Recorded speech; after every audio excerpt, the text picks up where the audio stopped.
and welcome to EBA Day 2019 in Stockholm.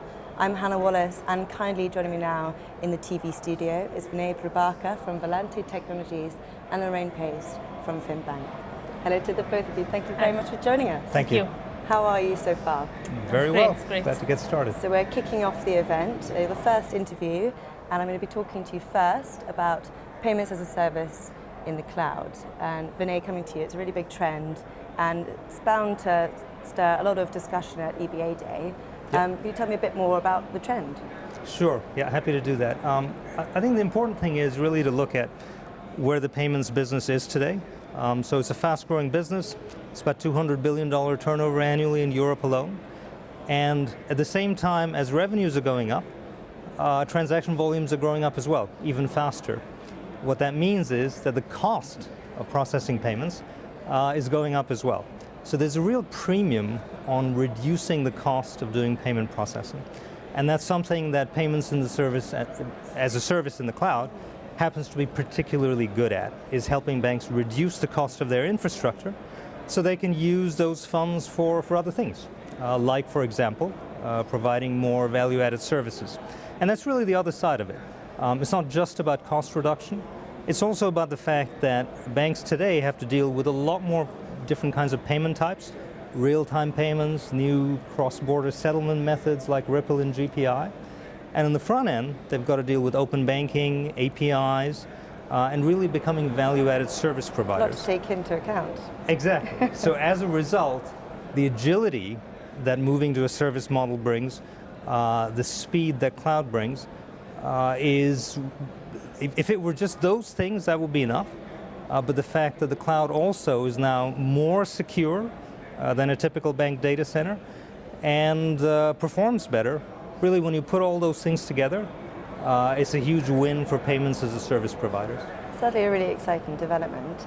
And now Lorraine, I'm coming to you next. I understand you're running your separate payments on the Volante's managed service. So could you tell me a bit about why you picked Volante and what the benefits are from payments as a service? Sure.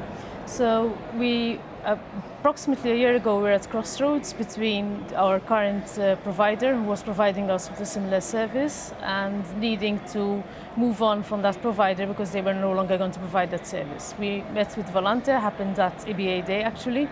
So, and what we were looking for was a platform with rich functionality, which will allow us to expand our payment horizon, which would also, however, not disrupt our infrastructure completely. We wanted fast time to market, and Volante met a lot of those. Obviously, we worked with them as a trusted partner, and hence it's a relationship which is growing over time. Fantastic, really successful partnership. All right, and Vinay, another really hot topic at EBA Day is instant payments. Sure. So what would be your advice, as it were, to banks starting off in their instant payments journey? Sure, well, I think the first and most important thing is to figure out what the bank actually wants to do with instant payments, right? Because it's not just about connecting to a network. Actually, there are two networks, right? There's RT1 and TIPS. So it's not just about connecting to two networks. It's about providing choice.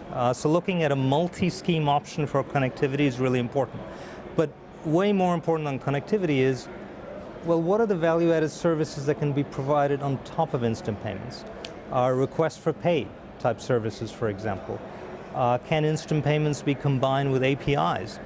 And when you look at it from that perspective, the end-to-end customer experience of instant payments, again, it points in the direction very much of going to as-a-service models, because one of the great unknowns of instant payments, even though they've been around for now over a year and a half in Europe, is banks are unsure exactly how these are going to be monetized, what kinds of services will be most effective, and people aren't really sure where the volumes are going to go, right? Is bulk SEPA mostly going to go over to SCT Inst? We're not sure.